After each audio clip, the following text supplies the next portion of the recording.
6 నెలల్లో 6 ఘోరాలు.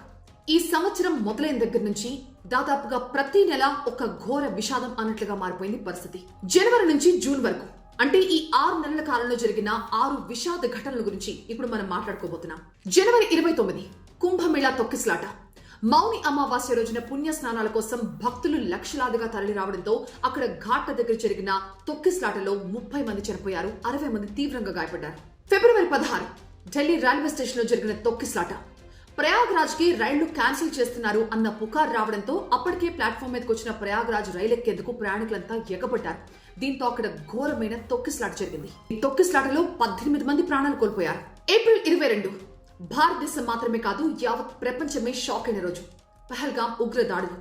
ఉగ్రవాదులు పహల్గాంలోని టూరిస్ట్ ప్లేస్ లో జరిపిన దాడుల్లో 26 మంది అమాయకులు ప్రాణాలు కోల్పోయారు. జూన్ 4 బెంగళూరు చిన్నస్వామి స్టేడియం దగ్గర ఆర్సీబీ విక్టరీ పరేడ్ లో జరిగిన తొక్కిసలాటలో 11 మంది అభిమానులు ప్రాణాలు కోల్పోయారు, 56 మంది గాయపడ్డారు. జూన్ 9 ముంబైలో local train accident. P cards లో ప్రయాణికుల రద్దీ విపరీతంగా ఉండడంతో ఫుట్బోర్డ్ మీద ప్రయాణిస్తున్న ప్రయాణికులు కొంతమంది జారి కింద పట్టడంతో 5 చనిపోయారు, అనేక మంది గాయపడ్డారు.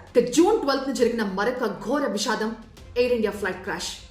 ఈ ప్రమాదంలో ఫ్లైట్ లో ప్రయాణిస్తున్న 242 మందిలో 241 మంది చనిపోయారు. ఇక ఆ ఫ్లైట్ జనావాసాల మీద పట్టడంతో మరో 30 మంది వరకు మరణించారు. ఇలా 6 నెలల కాలంలో జరిగిన ఈ 6 ఘోర విషాదాలు యావత్ దేశాన్ని షాక్ కి గురిచేశాయి.